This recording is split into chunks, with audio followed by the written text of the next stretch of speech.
Hello students, देखिए आज हम आपके लिए लाए हैं जो टाइप ऑफ वेक्टर चल रहे थे, ठीक है, उसके बारे में बात करते हैं। इससे पहले जो हमने पढ़ा है वो केवल एक ही टाइप पढ़ा था, पैरेलल वाला, यानी समांतर सदिश के बारे में हमने बात की थी। जो आगे बात करते हैं वो है प्रति समांतर सदिश, जो सेकंड नंबर पे है, ठीक है। इसमें क्या है कि वे सदिश जिनकी दिशाएं विपरीत होती हैं प्रति समांतर सदिश कहलाते हैं। यानी देखिए मैग्नीट्यूड इक्वल हो, ठीक है, और कह सकते हैं कि जो उनकी डायरेक्शन है वो क्या है, विपरीत है। यानी देखिए मैग्नीट्यूड इक्वल होना ज़रूरी नहीं है, लेकिन डायरेक्शन का विपरीत होना ज़रूरी है। यानी आप कह सकते हैं एक दूसरे के लिए इनके बीच में 180 डिग्री का एंगल होना चाहिए दोनों के बीच में। तो ऐसा होता है प्रति समांतर सदिश में, ठीक है। तो ये हो गया प्रति समांतर सदिश। नेक्स्ट समान सदिश, ठीक है। तो वे सदिश जिनके परिमाण व दिशा दोनों समान होते हैं समान सदिश कहलाते हैं। अब देखिए समान सदिश का मतलब इसमें क्या होता है कि इनमें दिशा और परिमाण दोनों ही क्या होते हैं, समान होते हैं। जबकि आप दिशाएं और जो कह सकते हैं दिशाएं समान होने का आपने एक वेक्टर और पढ़ा था, समांतर सदिश। समांतर सदिश में भी क्या होती हैं, दिशाएं बराबर आपकी होती हैं, ठीक है। तो देखिए इसमें क्या होता है, परिमाण और दिशा दोनों ही बराबर होती हैं समान सदिश में। नेक्स्ट विपरीत सदिश। देखिए अभी आपने प्रति समांतर सदिश में पढ़ा था कि दिशाएं क्या होती हैं, विपरीत होती हैं। इसका मतलब 180 डिग्री का उनके बीच में एंगल होता है।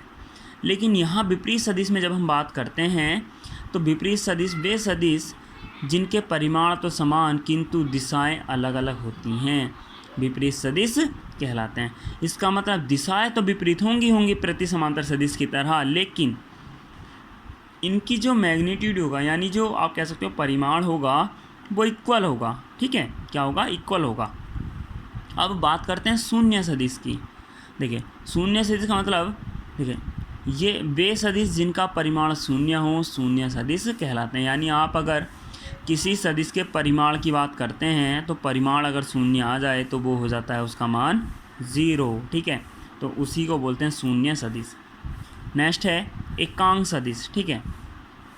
तो देखिए वे सदिश जिनका परिमाण एकांक होता है एकांक सदिश कहलाते हैं। एकांक से मतलब एक से है, ठीक है।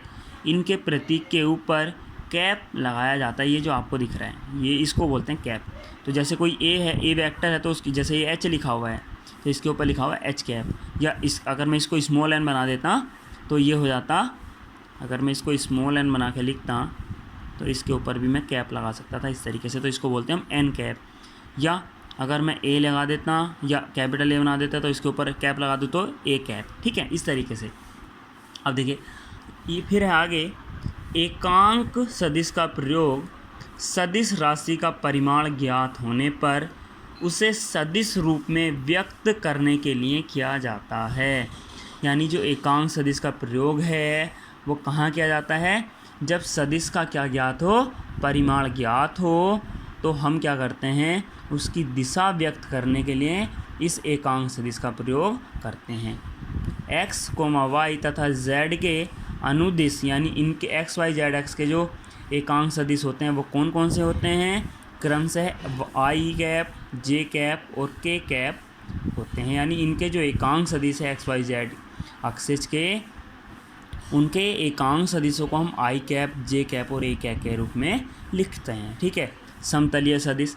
तो देखिए समतलीय सदिश में क्या होता है कि वे सदिश जो एक ही तल में कार्यरत हों समतलीय सदिश कहलाते हैं। यानी एक ही तल में आपके जो सदिश होंगे उन सबको हम क्या कह सकते हैं, समतलीय सदिश। यानी सम का मतलब समान तल में उपस्थित सदिश समतलीय सदिश, ठीक है, आप ऐसे समझ लीजिएगा। नेक्स्ट है संरेखीय सदिश। कौन सा, संरेखीय।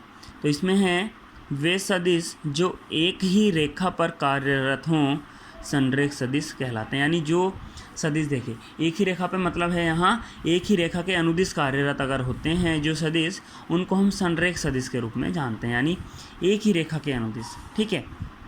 अब नेक्स्ट है 9 समपाती सदिश, ठीक है। तो वे सदिश जो एक बिंदु पर कार्यरत हों समपाती सदिश कहलाते हैं। एक बिंदु पर कार्यरत होने का मतलब है जो एक ही बिंदु पर कार्य कर रहे हों, सारे के सारे सदिश या एक ही बिंदु से रिलेटेड हों, उनको हम क्या बोल देते हैं, संपाती सदिश। तो ये आपके कुछ